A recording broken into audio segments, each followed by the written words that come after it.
Beast படத்துல நடிகர் Vijay fighter ஜெட்டை எடுத்துட்டு பாகிஸ்தான்ல போய் சம்பவம் பண்ணிட்டு சேஃபா இந்தியாவுக்கு ரிட்டர்ன் ஆயிருப்பாரு. ஆக்சுவலி ரியலாவே அப்படி ஒரு சம்பவம் இஸ்ரேலை சேர்ந்த fighter jet pilot Ilan Ramon ஒருத்தர் பண்ணிருக்காரு. இவரும் இந்தியாவை சேர்ந்த ஃபேமஸ் ஐகானும் வேற ஒரு மிஷன்ல இறந்திருக்காங்க.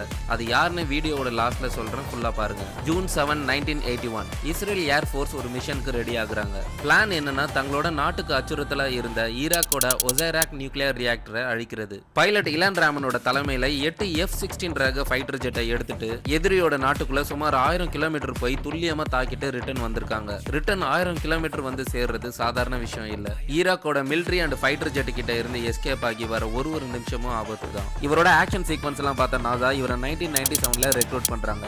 STS-107 ஸ்பேஸ் மிஷன் 2023ல இவரோட க்ரூல இருந்தது இந்தியா வம்சாவளியான கல்பனா சாவ்லா. லேண்ட் ஆகிறதுக்கு ஜஸ்ட் 16 மினிட்ஸ் முன்னாடி அந்த ஸ்பேஸ் ஷட்டில் வெடிச்சு செதறி மொத்த க்ரூ மெம்பர்ஸும் இறக்குறாங்க.